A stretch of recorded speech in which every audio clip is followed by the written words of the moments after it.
We're here on the Austin Moss Show. We got a special guest here, and welcome everybody. So we got Kristen Rock Chouinard Hi. with Kartwheel. Hi, Thank you for having me. you're welcome. Yeah, we're gonna dive into things. So we got you here up on the screen. Yes, appreciate So that. yeah, Appreciate great the love. picture. Thank you. Great picture. Thank So yeah, the cartwheel down there. We could. I don't know if Oh, we scroll yeah. up to. I was gonna bring one You, in. you didn't bring one, I but didn't. we'll put it. We'll put all the show notes and stuff in. So Okay. okay, so diving in. So you've got a lot going on in your life. I do. Yeah. So maybe tell everyone just kind of who you are, where you came from, and then how you got into this entrepreneurship, Okay. journey that you're on. All right. Probably carry a lot of labels. Wife, mom of two, special needs mom. So we'll get into that, I'm sure. Saleswoman by day, entrepreneur by evening and weekend. Let's see, I'm born and raised in Kansas City, and I know we're talking about the entrepreneurship of it all mainly, so I'll lead with that. But ever since I was a little girl, I've just had ideas, like product ideas. Always been curious, which I know is a buzzword now, but always kind of looked at things and either thought, how could they be better, or how can I tinker them a little bit to fit my needs more. One of my first ideas or inventions that I can remember was back when I was doing I don't know, gardening or playing outside with my parents, and I thought it would be cool to have like a mommy and me gardening kit. And that was I had to have been 5, 6 Oh years wow. old. Yeah. Yeah. So I've always strived to one day have the confidence or an idea good enough, which is subjective, of course, but good enough to put my name on it and release it out into the world. So it's been, Cartwheel launched, our website launched August 22nd, 24. Cartwheels are out in the world now, and we're getting Awesome. the response that moms are going to the store and using them and loving them. And I wouldn't go to Costco without this with my two girls. And for me, I know we'll get into this, but if I had one goal, it was to create something useful that would make someone's life better. And there's a lot of the underlying themes, as my husband points out, is I want to make people proud, Mhm. and people, including myself. So for me, I was like, I will be proud of whatever Cartwheel morphs into if it helps another person. So it's a long road to go. There's plenty ahead, but I feel like I've tackled that first little hill of, okay, you're proud of this, so now see what you can make it into. That's awesome. Thanks. That's awesome. Yeah, congratulations. Thank you. So you guys launched in August 24. Yep. So how long how did this idea Cartwheel, or what is Cartwheel? Let's start with that. Okay, Let's Cartwheel. so Cartwheel is, and I should have brought one in, but Cartwheel is what you see, the yellow and pink. So it is it lives in your trunk, and you throw it on the ground and back up your shopping cart onto the ramp, and it stays in place in that groove. Okay. So Cartwheel is a relieving peace of mind tool that you use in the parking lot when you're unloading your groceries into your vehicle, that your cart won't roll away. So we've all had the experience in the parking lot where your cart won't stay where it should, or it ends up halfway across the parking lot. For me, it was my inaugural Target run after having my second baby. His name's Freddie. He was in the cart in his carrier at a infamously chaotic parking lot in Kansas City. And it was the inaugural Target run after having a baby. So for those who haven't experienced that, Your first baby or your second this one? is my second. Second baby, okay. But this instance had never happened with my first child, so my head wasn't on a swivel. And when you're on your inaugural run out into the world, without your partner, in some cases, I had just had a C-section like 2 weeks ago, which is a major surgery, which doesn't probably get the credit it deserves. You have 30 minutes to an hour before you start leaking through your bra. There's just all these things. There's all these things. Okay. And the mental load of it all, because you have this little human that you met 2 weeks ago that you think you like, but you don't know how he acts and he doesn't know how you act. So there's just a lot going on. And Freddie was in the shopping cart, and I put groceries into my trunk, turn around, and he's like halfway across the parking lot. Yeah. So I obviously chase after him, but everything I just mentioned is going on. So was not supposed to be running, was not supposed to be highly stressed, whatever. I catch him before something terrible happened. I think he was headed for a car. The cart would have run into a car, and TBD, like the carrier, he could have been ejected. And I got back to my car, and I just remember with Freddie, and I just remember thinking, like, I had no idea that was even a possibility of happening. And this is my second baby, so you know all of the lessons that you learned from your first, and that had never happened with Calvin, my first son. And being product-minded, I literally got all of us safely in the car, and then I started Googling right there, and the only product out there, and it was a mom who created it. It was like a different design, but it kind of validated the need, because another mom out there years ago had tried to solve for this problem. So I like to say that was kind of a planted seed in my mind. I went home, I'm sure, and I don't remember this verbatim, but I'm sure I went home and told my husband I have my next great idea. And I had just closed up a previous venture before Freddie was born. And my husband's name is Mike. Mike was like, you got to cool it and focus on. You got a lot going on. Like, Right. you just need 2 weeks into another Yes. baby. And I just started Yeah. my current job at a new company, and I put it on ice for a while, but it just kept happening. Not to the severity of Freddie, being catapulted across the parking lot, because I felt like I was aware of that. So I was doing the one hand hold the cart and put your groceries in. But I found it, I guess, rather maddening whenever it would happen, that I knew what would fix it and there was something to be done about it, and I nor no one else was doing anything about it. That was 3 years ago. On, let's see, March 26th, I just looked back through my journaling. March 26th of 24 is when I decided to actually go for it. So that was this year. So how did that all pan out? So 2 years-ish. 2 years off. And then you just say, it's time? Are you frustrated now? I mean, I love that it came out of a need. Yeah. Right? And it's like, it's for you and the efficiencies and stuff, but it could be so valuable to the world. Yeah. And I think that's where a lot of these ventures come from that do become successful, is there's like a heartstrings to the product, and there's a life to it, right? Yeah. Instead of just finding something that's going to make money and go try and make something, right? And so, yeah, that's awesome. So what led up to that decision? Because you're still working in the corporate world, right? I am. Yep. And what do you do? What industry are you in? I'm in the advertising industry. I add strategies that include billboards, TV, and mobile ads to clients. Gotcha. Okay. Yeah.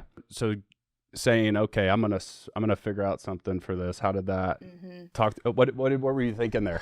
Yeah. What was going through your mind, in those 2 years, and then what changed? Loaded question. So on the Kartwheel side of things, I think it's one thing to recognize a need or a problem that's recurring and want to solve it. I think the second thing that needed to happen for me is like visualizing what the product would even look like. That story is, we were on a family vacation in Mexico, and if you've been to like the large resorts that have just like sprawling, 20 buildings, whatever, there was a drainage system that looks like, for us in the Midwest, a cattle guard. So it was like cattle guard. You're gonna have to explain that. Cattle guard. So it's like a in the flyover states here. Yes. So it would be like if there was a flat speed bump, but instead of flat surface, it's actually dug out and it has metal rungs laying across it. Okay. And I'm butchering that, I know. So in this resort, those were all across the resort to help with drainage when there was a storm or cleaning or whatever. So we had the boys, I had both my boys, and we had these umbrella strollers, and the wheels were about this big. They were like $12 umbrella strollers, very cheap. But that's how we were pushing them all around this resort. And every time we would hit one of those guards, the wheels would get perfectly wedged in between, like that drain was almost the size of those wheels. So at first it was just like maddening, whatever, because we'd have to pull it out and keep going. You got all the stuff, and you're like trying to have fun on vacation, which is like laughable for anyone with, I don't know, kids under 4. Yeah, in Mexico. Yeah. Yeah. Yeah. A Fun. lot of sunscreen, a lot of snacks. But for me, and I don't know if it was the first time it happened or when it was, but that was my light bulb moment of, okay, like the wheel has to be subsurface for it not to go anywhere, because I couldn't get the design in my mind. And that was kind of my first, you at least have something to draw out to where you can start iterating on what the product would look like. So that was probably a couple years ago for my corporate job, which is like, top sales gets to go on all expenses paid vacation, which was amazing. And I knew I was at that position that I think a lot of people are probably in, where you have the security of your full-time job, and if you're doing well and you're successful at it.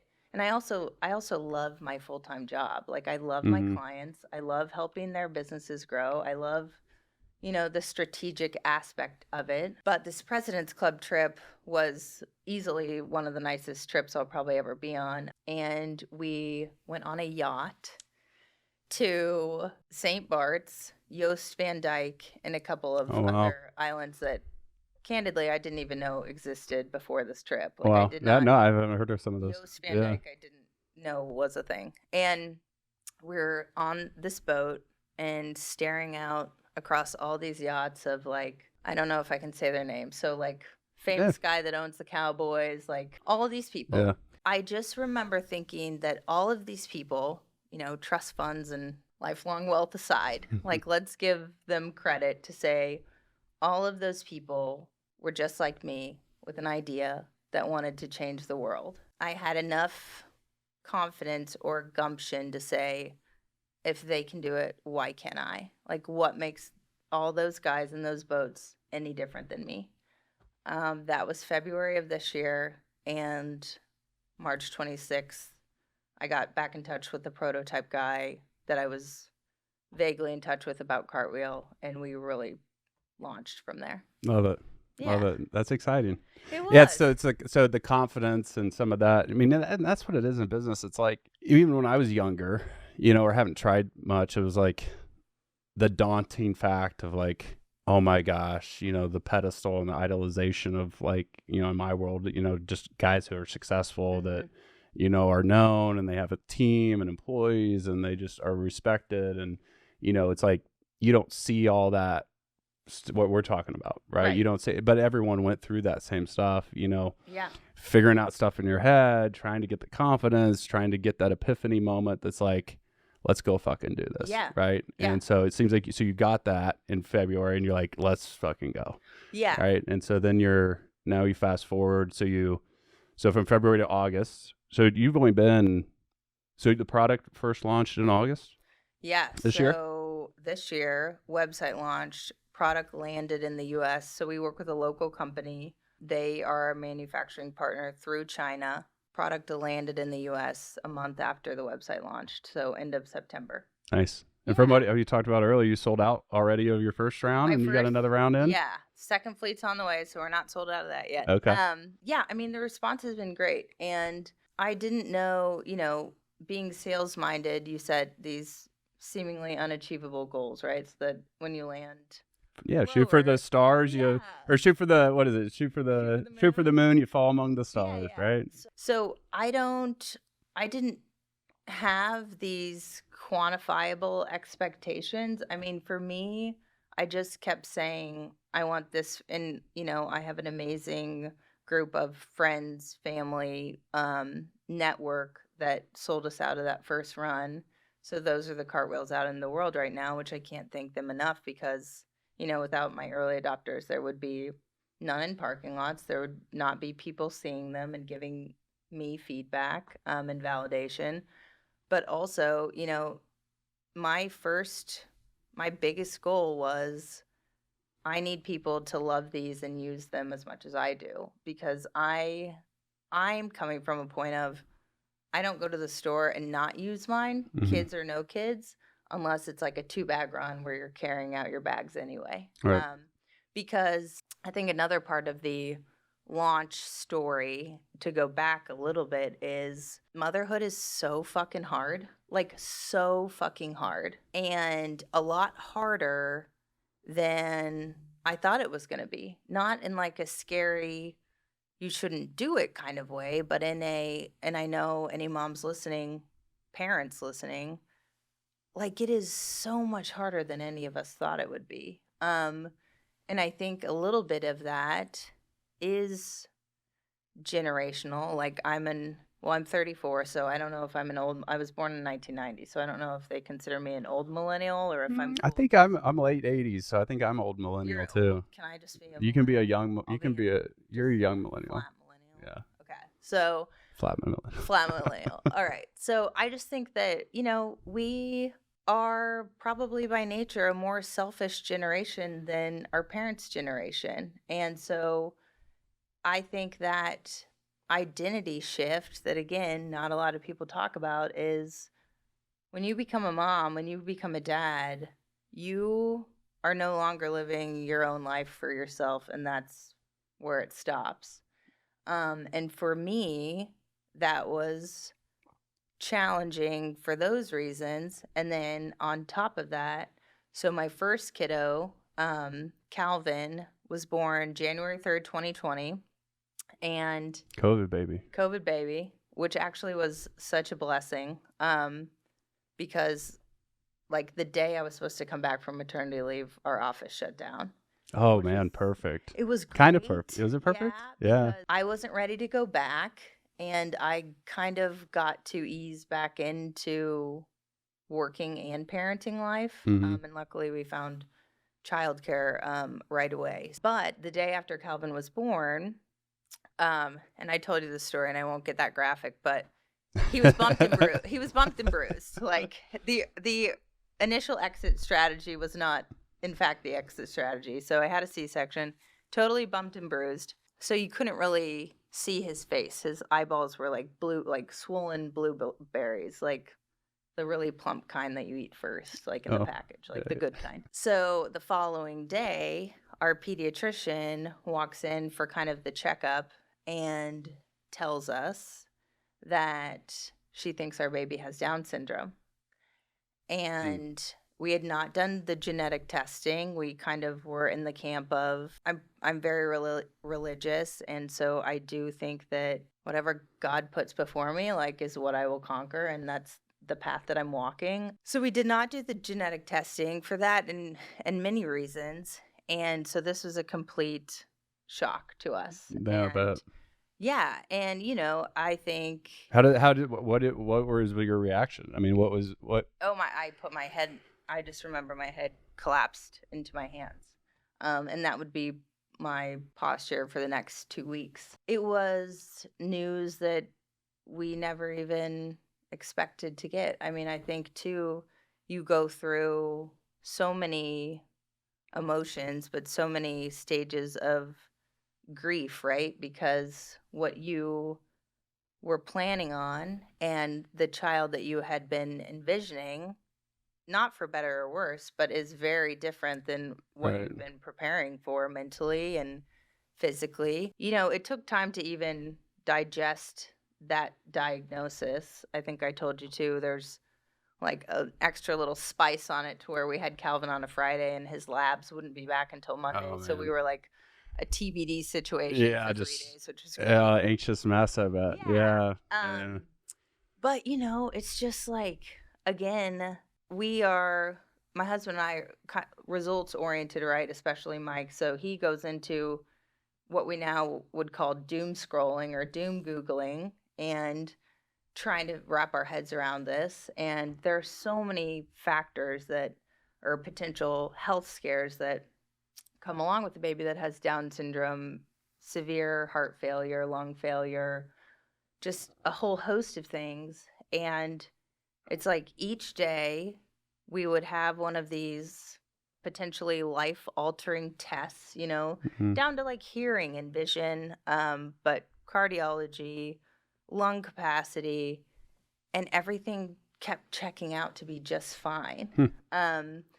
And I think the perspective that, Calvin's 4 now and so healthy, and we can show a picture of him, but he is just the definition of light, right? Like in so many ways, but like his giggle, just him being him and representing what he represents, like has given me such perspective and such clarity on like what's worth worrying about, like what is worth working for, the whole inclusion conversation, that I'm just forever grateful that I was given the opportunity to be his mom, because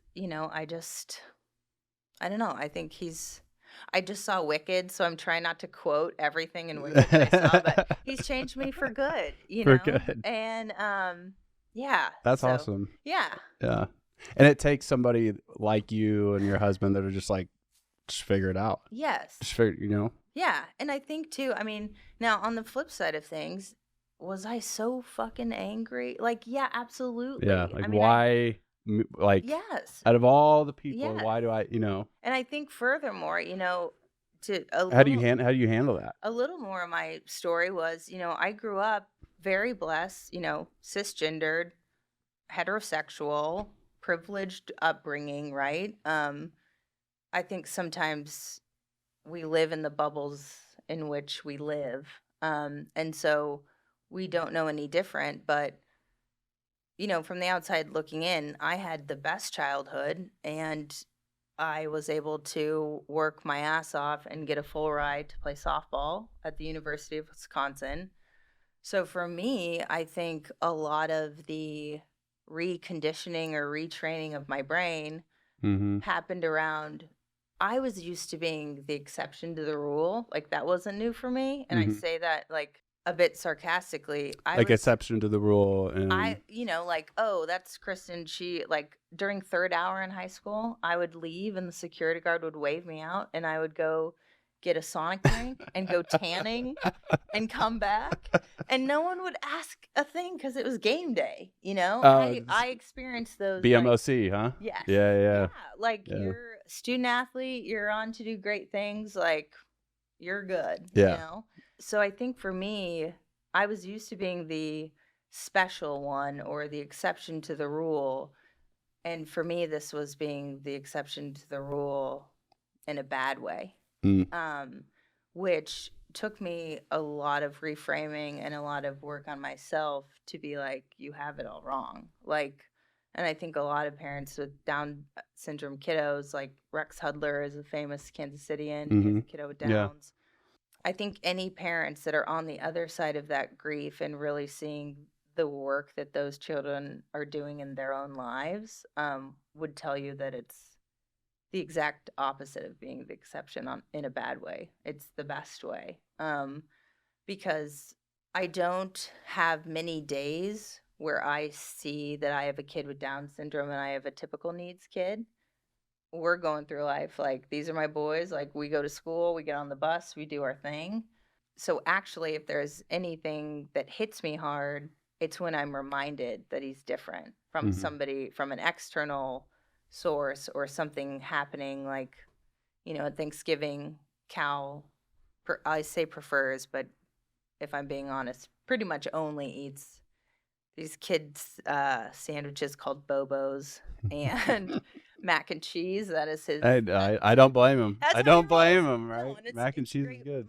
It's not, I can whip up a mean box of mac and cheese. But, life has a way of reminding you that you have a kiddo with atypical needs. And, I was it yesterday or 2 days ago? I was knocked on my ass because of that, and you have those days where you feel those feelings and you let yourself feel those feelings because you are different. You do have an extenuating circumstance, but I would probably go far enough to say we all have those. Mine presents itself in a way of a special needs kiddo, and that makes my life harder. But I think, if we all zoomed out, we all have our little thing that we Yeah, have we all to deal with. should. Yeah. Yeah. Interesting. So, yeah, to answer your question, I think the idea in Kartwheel as a product, wrapping my head around that in one lane, yes, but right alongside it was this. I was so frustrated with people just giving me advice and words and like, Oh, I it'll could get better, imagine. Oh my it'll get gosh. better, and you're just sleep when they sleep and all the bullshit that, like, it's not bullshit. People, your village is just trying to help, right? I heard one girl one time, she she had her first kid. No, she had her second kid. And there was all these moms around, and just every single one, like, they all have the best way of doing everything. Right. And they figured it out. But you have to figure that out plus. Yes. Right. Yeah. And so with all that, like all that frustration and giving yourself some grace, I'm sure that, like, how do you do that? Because I'm trying to figure some of this stuff out too, right? Yeah. And I'm sure I could learn some stuff. So I can only imagine the flooding of just with work and being an entrepreneur and a mom of Down syndrome and then a wife on top of it and trying to juggle all this stuff. How do you stay sane? How do you stay sane? Okay, Are you sane? Arguable. Is that why Are we're any here? of us sane? Is that why we're here? Is this my intervention? No.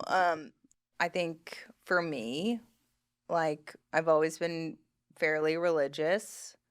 I think that kind of act of surrendering every morning and almost acknowledging that my life is not my own, in a sense. Like, What do you mean? I mean, I give it to God, and I know, if you're not religious background, or if you're, don't go to church or whatever, I know how that can sound, but that's what I do. Yeah. Because I think, in this 4-year journey, almost 5 now, Calvin will turn 5 in January. I mean, on some days, the hills that I feel like I have to climb are just too high to do it on my own.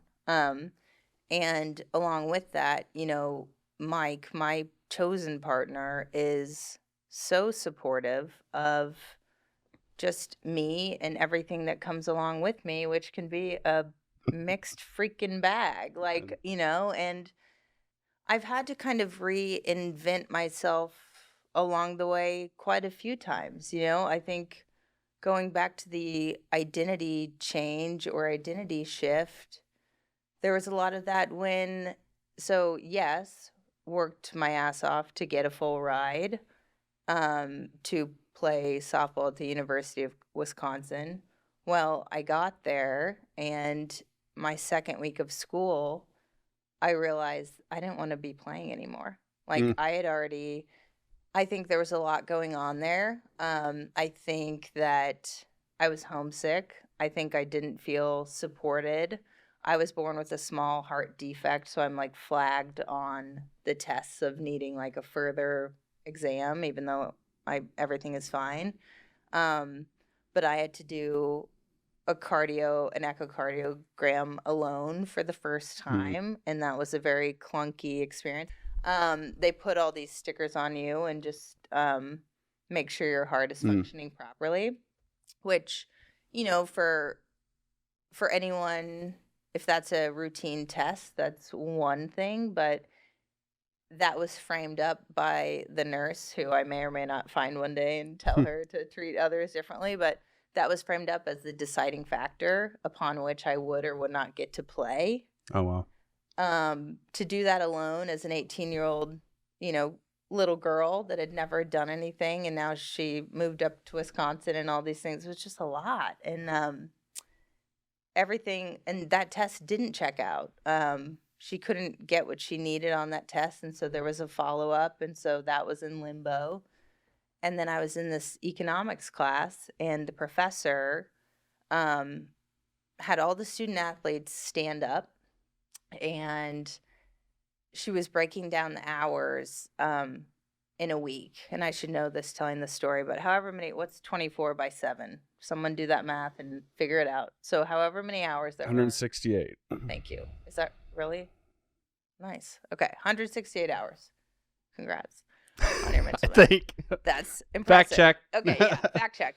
So, let's say it's 168. You have 168 hours in a 7-day week here at Wisconsin. Mhm. In order to be successful, like you're gonna, for 2 hours each day, you'll be eating, you'll shower. I mean, she broke down every hour in a day and what it would take to be successful.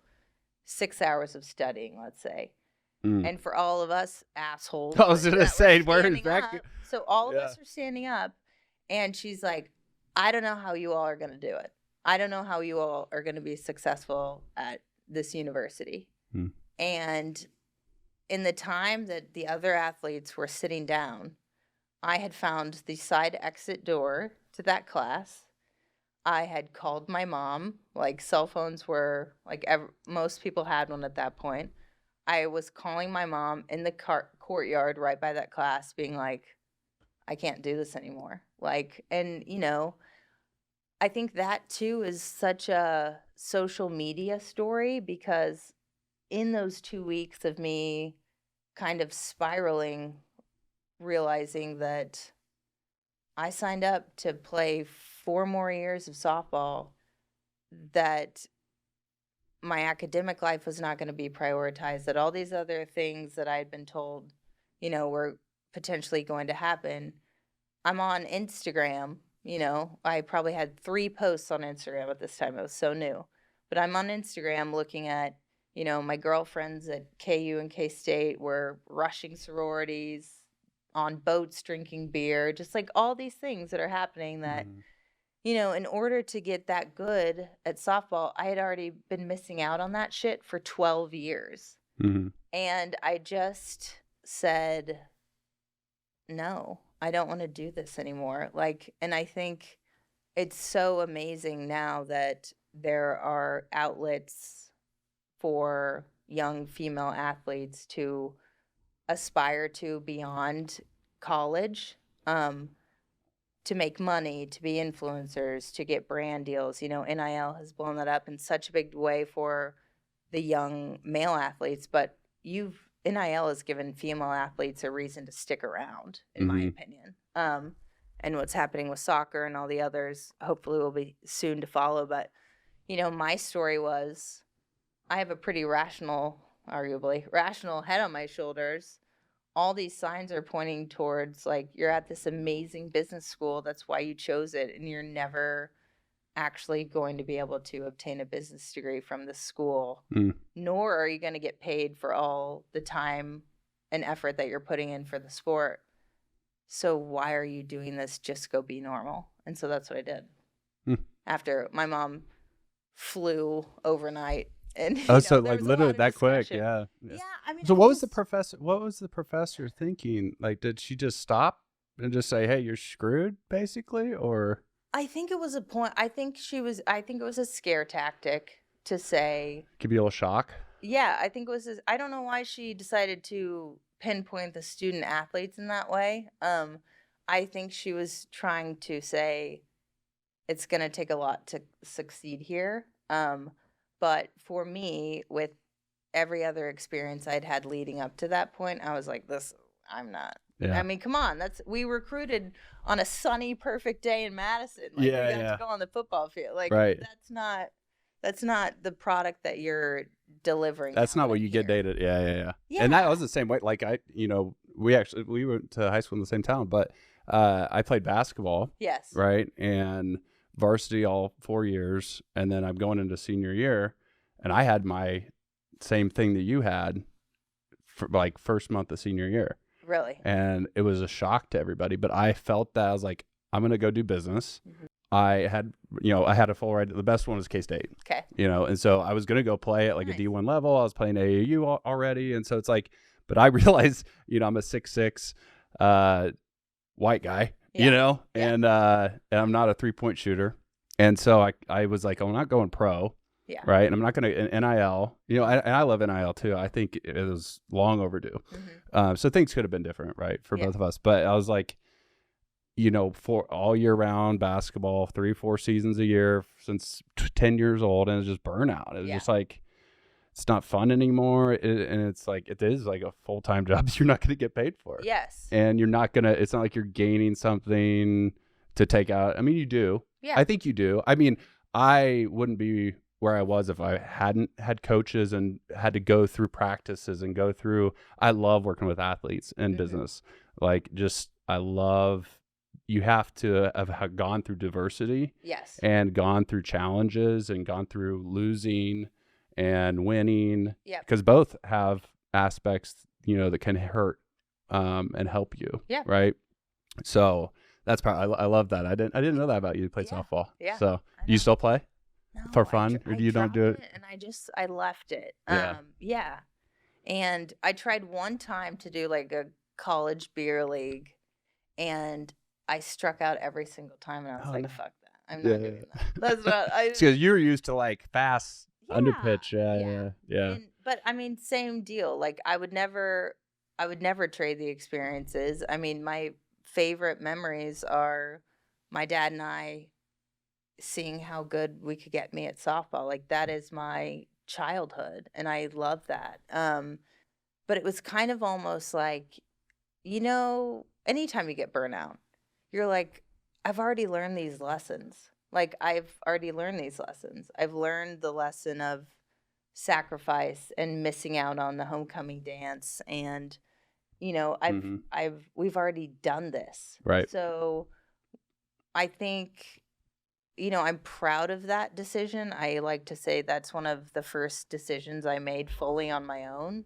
and candidly, probably against my parents' wishes, which, as a crowd pleasing, I want to make you proud, as I show up as a human being, that was a really hard decision for me to make. But I'm so proud that I did. Yeah. Because, you get to refine the other side. Like I got to join a sorority at I transferred to K-State. And they didn't have a softball team, so it made it really easy. They're like, you could row. And I'm like, no. Like, so I got to join a sorority, and I got to be a normal girl for 3.5 years. And that was so fun and so needed. Like, the connection. Yeah. And just, and I never lost that. I've always been different. I've always felt like I've been a little different, like a little. Like how so? I mean, I see like in the, you see a lot of, I mean, it's, and like when we were growing up, when we were growing up, old, and compared to, and I don't want to compare it to the kids growing up now, but I think there's less independence, right? And I think a lot of that shifting was in the millennial ages, right? Where not many people now would go against their parents' wishes on a lot of things, right? Yeah. And just say, this is what I like, knowing what they want. And I think in that, you just kind of knew, like, you knew what was right for you. Yeah. In that moment. Yeah. And you're like, this is just, it's so obvious. Yeah. Right. And so, but there's struggles with that, right? So going to K-State. So what did you end up getting a degree in? Marketing and international business. And then I got a minor in Spanish. Gotcha. I love Spanish. it. Love it. Yeah. We'll see. Yeah. Muy bien. I'm on 112 days in a row on Duolingo. Okay. Spanish. Felicidades. Yes. I think that means. Feliz Navidad. Felicidades. I think. Felicidades. Congrats. I have not did that lesson yet. Okay. But I'll get there. Yeah. I'm learning about mi pantalones and y ropa. Okay. So anyway, side note. Yeah. We talk about going down rabbit holes. I may have a little ADHD. I don't know. So going to K-State, getting out your degree, which is you're in marketing. Yeah. It's not very common to end up into a career. So I want to talk through that. Like, how does the marketing degree play into real life world? Yep. Like tangible, your job, right? And then business, okay, right? Because I'm curious to hear your thoughts on that. Yeah. So, okay. First semester at K-State, I think I got a 1.9. Congratulations. GPA. Thank you. Yes. And I will give my parents credit. I don't think they gave me any grief about that. Mm-hmm. I think we knew I could do better, but I think I needed some space and everybody kind of respected that. Fast forward to sophomore year, I was in my first marketing class and I would sit in the third row. I was absolutely captivated by the subject of marketing. And I think it's because there's so much psychology. It's why people buy what they buy. Like the 4 Ps, which now that I bring them up, what price, position, packaging, something else, to reframe basically your life as a human, your life as a consumer, in a methodology for me was like mind blowing. I'm like, it's no coincidence, shout out to Dots Pretzels, but it's no coincidence that everyone is obsessed with Dots Pretzels because they've been on end caps in grocery stores in Kansas City for the past 2 years. Like that's positioning, right? Mm-hmm. And then product was a 4P. And if you nail the product, which they did, Mm-hmm. like it's a success. And so I fell in love with marketing pretty much day one. That professor's name is Mr. Phelan, and I got to go back and see him. I spoke at K-State, and I was like, nice. I don't know if you know Congrats. this, but like you changed my life. And he's like, this older guy is like, Oh. wow, that's really great. But I was like, no, seriously. And then he made me a cup of coffee in his like Folgers, and we sat in his office and just chatted. And so I fell in love with marketing thanks to Dr. Phelan, pursued it. I was on a path then for the next 3 years. Like I just kicked my own ass and trying to get my GPA up, did like the intersession, like come back early from Christmas break to knock out some credits. Cause then I felt like I was behind. Like I felt like I had found what I wanted to do, but then I was behind because I jacked around my whole first year Mm-hmm. and I wanted to get a good job and put all of this to use, right? You talk about like in all of our lives, we have like little moments of comeback stories, right? Like I was on one path, I exceeded everyone's expectations, got better than anyone probably imagined that I did at softball and blew that shit up, arguably. I blew it up. And new path, like fell in love with marketing, like I am on that path. And, I think a common theme in a lot of my stories is that moment you realize that no one's going to save you besides yourself. And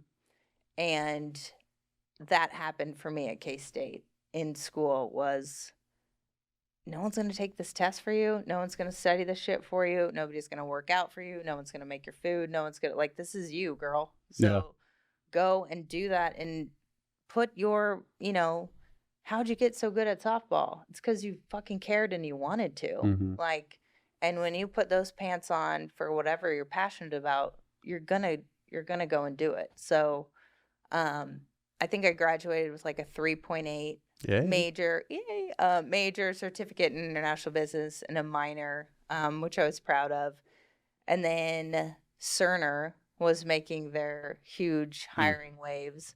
So I went to Cerner right out of college, went to a job fair, wore a suit, like was arguably sweating probably with all my books and everything, but landed a job at Cerner out of the job fair the old fashioned way, and started there in July after graduating. So, and then, so awesome. Yeah. That's cool. So you're in the job world and you're an entrepreneur. How are you balancing all that? I am arguably restless. Like I think, and I had lunch with my cousin. She lives in New York. I had lunch with my cousin after I had launched Kartwheel, but before I knew it would at least be something I was proud of. Like we didn't have product out in the world. And, you're going through the motions. You're like, oh, you're a rock star. Like, look at how well you did on this presentation or whatever, so like hitting those little entry-level career milestones, knowing that I was built for something more or capable of more, or like finding mentors or having leaders that you fell out of love with or lost respect for along the way or something. And until this point, however much or lack thereof success that I've had, like I think there was always this restless part of me that's like, you haven't done what you wanted to do yet. Like I loved Cerner so much because of the story. Like it was three dudes on a park bench on a napkin that knew that they could make healthcare better, and so they did. Mm-hmm. Like that shit rocks, you know? I've always kind of respected and idolized business leaders that took chances, like as my professional athletes, because in some ways of thinking about it, like in my mind, I kind of was playing with the profession. Like my guys in the mess hall that were playing at Wisconsin probably are no longer in the NFL, but went there, you Right. know, Yeah. went there. And so I don't think that's as cool. I don't think that's as cool because we all just like, and not to diminish athletic talent at all, but it's like, I was gonna say we are in Kansas City, yeah, and we no. do have a Super couple good cool, athletes, super but cool. But it's like, you know, I mean, I saw the playbook because I did the playbook. Mhm. I had some God-given talent. I worked my ass off. I sacrificed the Halloween dances and whatever. My happy spot was from practice. You know, from practice, I would go to either the gym or batting cages. You or liked a practice. lesson. Yeah, I was Oh, I always hated there. practice. Oh, I was always there. I mean, I knew I needed it. But and it was right to be successful, right? Yeah. Right. And putting in that work was never a shocker or scary thing. It was just kind of, but I wasn't a big fan of the Thanksgiving week, 5 a.m. Oh no. practice, but it's part of the game. Yes. It's the game. And I've heard, I listen to Gary Vaynerchuk and some other guys, and a lot of it is about the game, right? And getting away from it being this whole complex business stuff, right? It's just another game, right? And it's very similarly, like I can't be a LeBron James, right? Yeah. Or a Michael Jordan. I mean, I could if I really wanted to, but I think I pivoted, right? And you have to recognize your strengths and weaknesses, and and that's kind of what I did. But with you, seeing that, I love that you do that. And it doesn't matter, male, female, whatever. You were successful in softball, right? And I think taking that athletic to business is such an easy translation. And there's so many pieces because really it's like I think about basketball and sports is just it's constant reps. Yeah, constant reps, over long periods of time. And as long as you aren't caving, you're gonna keep getting better, right? And that's what I look at as business is like people get to those points probably where you're at, right? And it's like it's tough, and you don't know how things are gonna go, right? You don't know what the future holds. And you have two choices every day. Do I keep going? I mean, I'm sure, and I've had it myself on businesses is fuck, but I'm not gonna quit. I mean, it's either I quit or I keep going. Yeah. And you just have to keep going. Yeah. Right. And so I'm excited for you. Anything else you want to say? I want to wrap up with another question and kind of put you on the spot a little bit, but anything else you want to talk to the audience? I mean, you have so much, and I wish we had more time to dive into it because there's so many people listening that have, either they're an entrepreneur and they're leaving the corporate world, or they're, they have a kid with special needs, and they just, I can barely breathe, let alone start a company. Right. And so I hope people can listen to this and pick some stuff up from you. But I would say if you have anything else that you want to mention. I would just say, and this is advice I've given now to a couple people who have reached out, like I have this idea and I want to go for it, but I don't know when the right time is. I'm in a full-time job, whatever the ish that's in the way of them pursuing their goal or dream or even taking the first step is. I got to a point, we talked about the boat, we talked about everything, but I got to a point where, am I proud of deciding that softball wasn't for me and dropping it? Like, yes. But I think if I'm being completely truthful and examining all sides of that, there's the team I let down. There are coaches that recruited me since I was been in 8th grade that I let down. And so I think with those major decisions, and especially so early on, there was a decent time of regret. Or if you don't go for something, there's always going to be, things that come up. What if I would have pursued that? I don't know. I don't know what my path would have been like. moving forward, and, from that point, and especially, Calvin and kids in general, and I know parents will identify, kids give you this sense of urgency, and it can be because you got college in 18 years, because, they're only this young once, like whatever the sense of urgency is. If there is enough of a sense of urgency, that checks a box on whether or not to go for it. And two, for me, it would be heartbreaking if in a few years a cartwheel, obviously not as beautifully designed, Mm-hmm. right? But if a cartwheel were to show up on the shelves at Target and I'm rolling through and I had the opportunity to do something and I didn't do it, that's regret that I don't know if I'd be able to live with. Right. So I think, when you get to a point of whatever it is, like kids are hard, am I going to quit my job?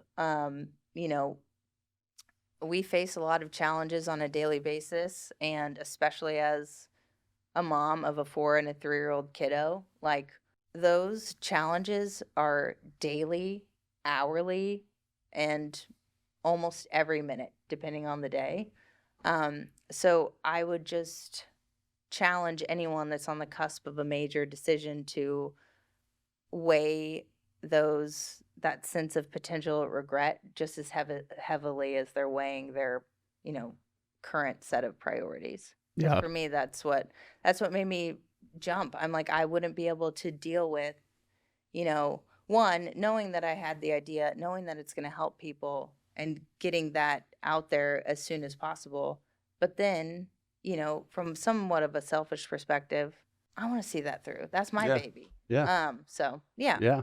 I love it. So we're going to put some links in there. What's the website? Well, we got the website up here. So it's www.cart-wheel, and that's cart.com. Okay. We got, yes. And our social handles are Kartwheel Love on Instagram and TikTok and LinkedIn. So love it. And they're available. We're not sold out right now. They're available. We have a limited supply that will deliver before Christmas, but you can still get them. So, love it. Yeah. Love it. Okay. And one last thing, if you want to leave with the audience. Okay. Throughout all this journey, right? What's been the biggest thing, like mentally, right? Not tactfully, not dealing with the kids, not dealing with the marriage, not dealing with the business or the job or college or all that, but like in yourself internally, that biggest shift that allowed you to really thrive. If you can think back, it could be childhood, it could be last week, right? Yep. What could you leave with people of how you got to that mental shift and what that was and what that looks like coming out of that and the power of that? I truly operate Kartwheel with the mindset that I'm not doing it for myself, that I'm doing it for me. When I was a first-time mom of a 1.5-year-old Down syndrome kiddo, dealing with that, needing one less thing to worry about in the parking lot, I put her at the top of the mountain. I put, my 18-year-old self that wanted to be beautiful and cool and everything, I put her at the top of the mountain because she was enough then and she's enough to do this now. So she's up there. I put, all of the childhood trauma, bullshit, disgusting people who have come in and out of my life, who have made me. I put them at the top of the mountain. And I fundamentally believe and definitely hope that mine is a story now good enough to inspire others, and hopefully might one day be big enough to inspire others on a bigger scale. I love it. You're inspiring people. Thank you. You inspire me. Thank you. You're doing great. I can't believe we made it through without crying. I think the afternoons are good. I cried. Oh, Internally, yeah. I cried. Mentally. I cried. Okay. So, all right, awesome. Thank you. Thank you. Thank you for coming on. Thank you for having And me. we'll put a bunch of stuff in the show notes and check it out. Go buy a Kartwheel. I need to buy one. You need to buy I'm buying one today. Yeah, I'm going to make you. All right. Deal. All right. Thanks.